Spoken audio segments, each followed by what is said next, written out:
Good morning. I am Nhân. I am Joshua. I'm Jasmine, and today we're presenting a documentary based off the Brown Berets, the Chicano Moratorium, and the death of Ruben Salazar.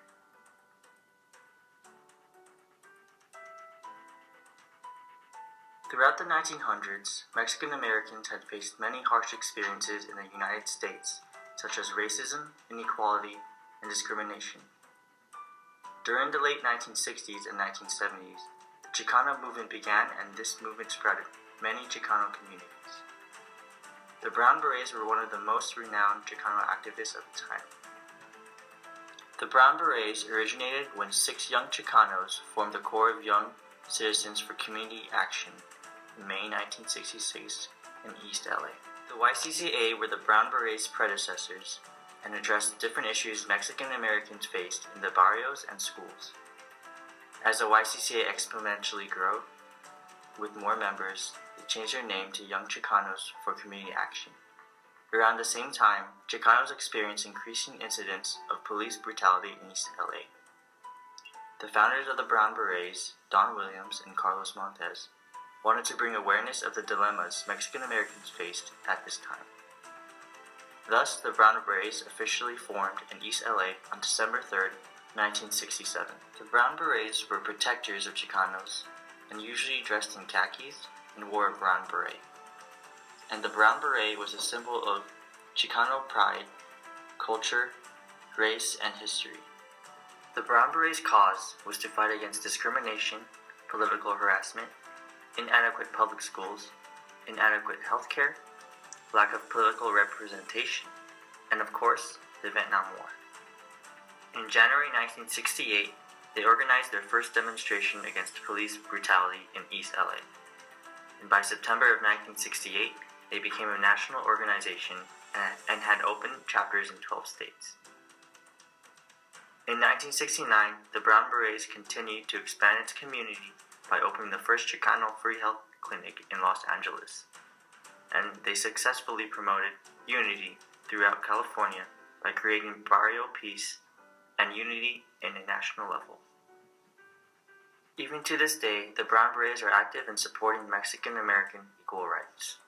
On the fateful day of December 14, 1969, the Brown Berets organized the Chicano Moratorium Committee and the first rally in East Los Angeles. This was to organize and build support for the anti-Vietnam War among the Mexican Americans, and roughly around 2,000 people attended. On February 1970, roughly around 7,000 Mexican Americans organized in the pouring rain to protest and gain support for the next, yet larger march. On August 29, 1970, in East Los Angeles, the Chicano Moratorium was the largest anti-Vietnam War demonstration by any minority group in the United States. The protesters mostly consist of Chicanos or Mexican Americans, and they ranged from 20,000 to 30,000. There are several reasons that lead to the Chicano Moratorium. The first reason was there are many Mexican Americans sent to the war because of their low position, and the war affected their benefit. For example, you could only escape the draft if you stayed in school, which means graduating from high school and attending college. However, in this case, Chicanos as well as us minorities dropped out of high school because they did not have enough resources, and some were subjected to racial profiling and were not accepted to college.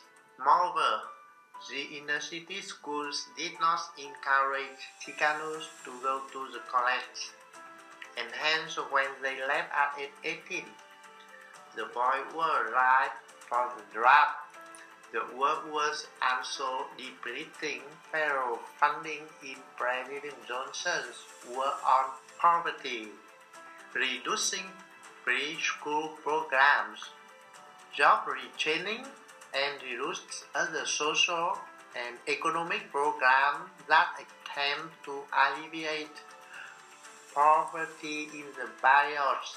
The second reason were to stop drafting Mexican-American to Vietnam War.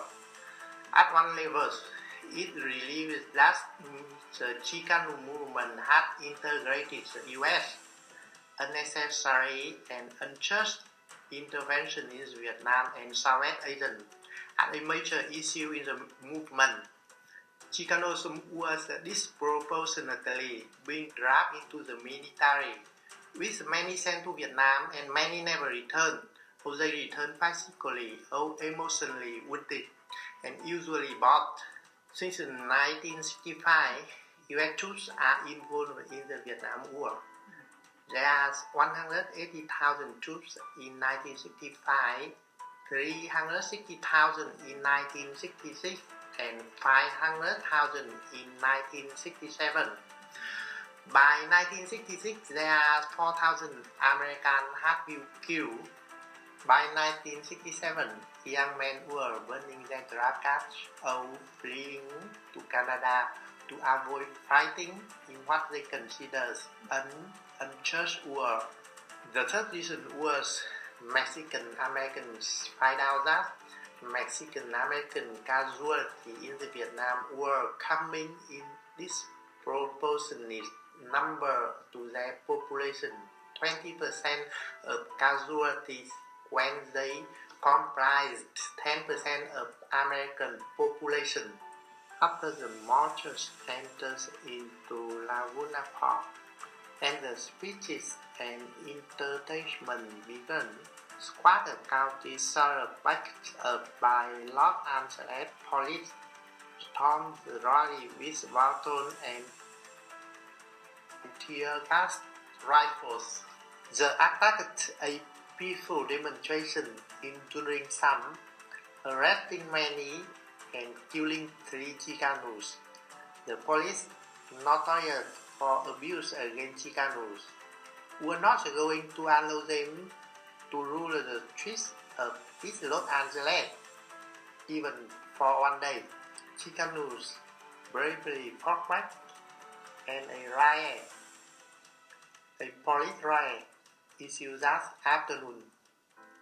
Journalist Ruben Salazar, who was known for reporting on police discrimination against Mexican Americans, was covering the event for KMEX, a Spanish TV station.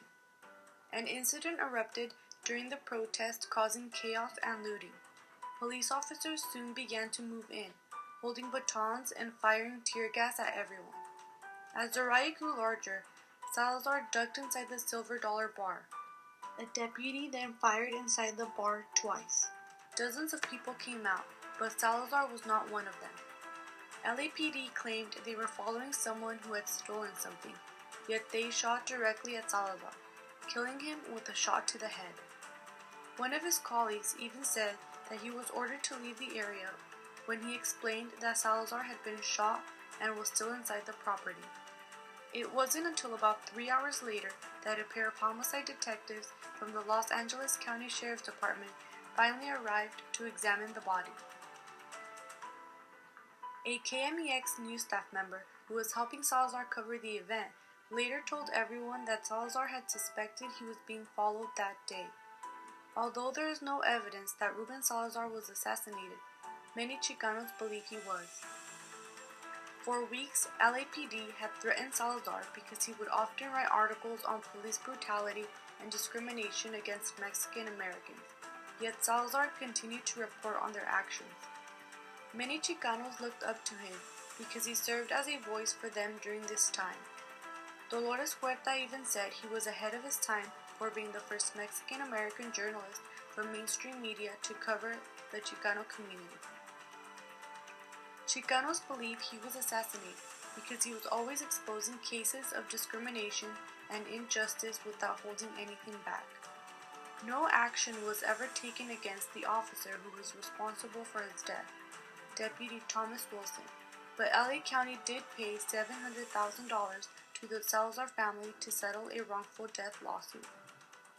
Many people today are still demanding to know the truth about what happened the day Ruben Salazar was killed, even though LAPD continues to deny that it was an assassination and claim it to be an unfortunate accident.